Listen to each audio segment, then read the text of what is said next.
नहीं बड़ी बहू, एक कदम भी आगे मत बढ़ाना, तुम्हें मेरी कसम है। लेकिन अम्मा, एक झलक लल्ला की देख आती। चलो ना, हम दोनों चलते हैं। उस छोटे से बच्चे की क्या गलती? आपने कितने मन्नत के धागे बांधे थे छोटी की गोद भर जाए। पूरे 6 बरस बाद भगवान ने आपकी सुनी है। देवर जी सुबह हमें बुलाने भी आए थे। चलो ना, क्या आपको पोता होने की खुशी नहीं है? आज उसकी छठी पूजनी है। अपनी सगी ताई और दादी के होते हुए क्या ये रस्में कोई और निभाएगा? अम्मा, कम से कम सुख दुख में तो एक दूसरे के साथ खड़े हो ही जाएं तो परिवार ही। अरे क्यों बावली हुई जा रही है? मैंने अपना दिल कठोर कर लिया है। किस मिट्टी की बनी है तू? मैंने कोई भी बात नहीं भूली। आज खुशामद करने वाला बन रहा है मेरा पूत। उस समय कितनी बुद्धि भ्रष्ट हो गई थी। कुछ गलतियां कभी माफ नहीं होती। जब मैं माँ होकर इतनी कट्टर हो सकती हूँ तो तू क्यों नहीं? अम्मा, मेरे लिए भी मेरे दोनों देवर औलाद से कम नहीं है। भूल जा उन्हें। तेरी बस एक ही औलाद है, तेरा बेटा, समझी? तुझे अपना ध्यान उसी पर देना है और किसी पर नहीं।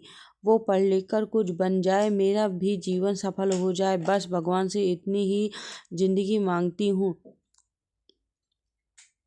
कि मेरे सामने मेरा पोता पढ़ लिख कर कुछ बन जाए, ताकि मेरी जिम्मेदारी अच्छे से निभा सके। तुझे हर वो सुख मिले जिसकी तू हकदार है। सल्ला जी की बड़ी बहू आशा, जिसका नाम लेकर वो शायद ही कभी बोली हो, बस बड़ी बहू ही कह पर कर पुकारती।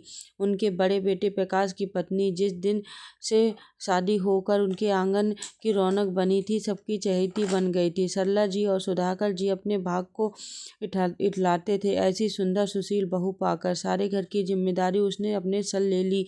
सुधाकर जी नौकरी से एक अध्यापक थे। उनके बड़े बेटे का बचपन से ही पढ़ाई में मन न लगा, इसलिए उन्होंने किराने की दुकान खुलवा दी। आशा भी सुधाकर जी के दोस्त की भतीजी थी। अब बचपन से ही माँ बाप की मृत्यु हो जाने के कारण अपने चाचा चाची के घर में पली थी।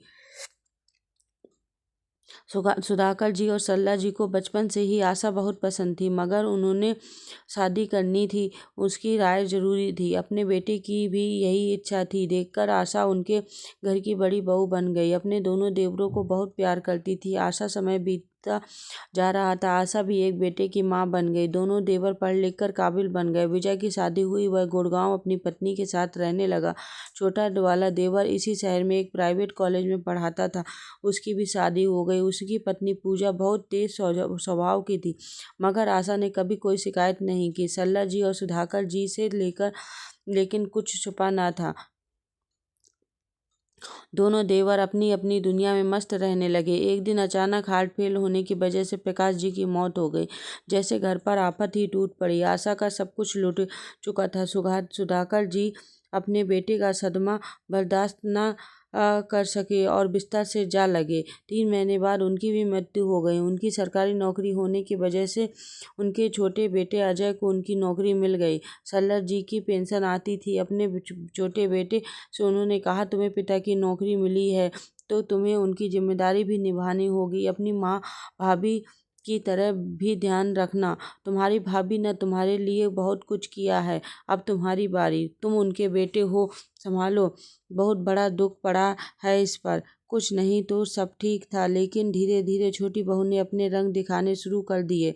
दोनों भाई अपना अपना हिस्सा मांगने लगे। गुस्से में उन्होंने कहा, इस मकान पर तुम्हारा कोई हक नहीं है। मेरे पति की कमाई मेरे नाम है, मेरी मर्जी मैं जिसे दूं। यह घर बड़ी बहू के नाम करूंगी। बड़ू बहू ने विजय को बाहर पढ़ने के लिए अपने सारे जेवर भी बेच दिए थे। तुम्हें पिता की नौकरी भी मिल गई। बड़ी बहू तो ज़्यादा पढ़ी लिखी भी नहीं थी। तुम्हारा फर्ज था अपने भाई के न रहने पर उसके परिवार का ध्यान रखना, मगर तुम दोनों जैसा खुदगर्ज कोई नहीं देखा मैंने आज तक। अजय की पत्नी भी बोल पड़ी, आप सारी पेंशन भी तो भाभी और उनके बेटे पर ही खर्च करती हो, हमें क्या देती हो? हथौड़े से लगे थे सल्ला जी को अपनी छोटी बहू के शब्द। आशा को तो जैसे सदमा सा लग गया था। सल्ला जी के लाख समझाने पर भी बड़ी बहू ने साफ मना कर दिया।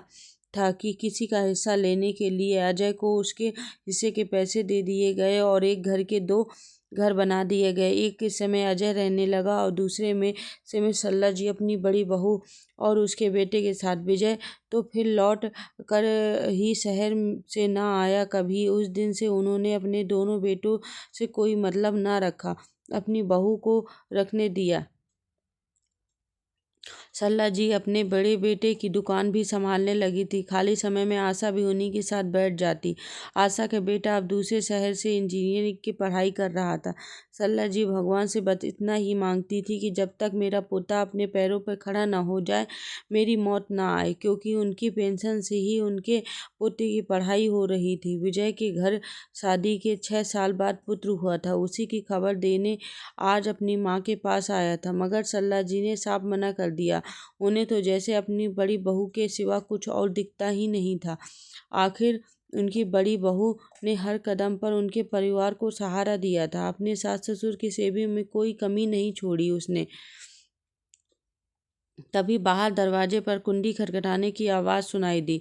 सुनकर वो जैसे नींद से जागी और दरवाज़ा खोलने के लिए चली गई। अपने सामने अजय उसकी पत्नी को अपने छोटे से बेटे के साथ खड़े देखकर चौंक गई। एक बार तो मन हुआ पोते को गोद में लेने, लेकिन मुंह फेर कर खड़ी हो गई। लेकिन उनके बेटे बहू ने उनके पोते को उनके गोद में दे दिया। आंखों में आंसू आ गए उनकी। बस अम्मा, बस अब हमें माफ़ कर दीजिए। ज़्यादा ही अंधे हो गए थे हम स्वार्थ में। अगर आज मुन्ने की ताई छठी नहीं पूजेंगी तो हम छठी नहीं पूजेंगे। अपनों के बिना खुशियां अधूरी ही रहती हैं। माँ चलो ना, घर चलो। अजय की पत्नी ने भी अपनी सास और जेठानी दोनों से माफ़ी मांगी। हम भाभी के दुख को समझ ही नहीं पाए, ना उनके त्याग और समर्पण महसूस कर पाए। हम बहुत शर्मिंदा हैं भाभी। आशा ने सल्ला जी की गोद से उनके बेटे को लेकर अपने सीने से चिपका लिया और कहने लगी, ताई नहीं, बड़ी मम्मी कहीं का मेरा राज दुलारा। मुझे और सबकी आंखें नम थी। अगर आज उनके बड़े पापा जिंदा होते तो कितने खुश होते। एक नन्हे मेहमान ने ही शायद पुराने रिश्तों को जोड़ने की एक नई शुरुआत कर दी है। धीरे धीरे ही सही, शायद रिश्तों में थोड़ा सा सुधार आ गया। Thank you for watching. Please like and subscribe. Thank you.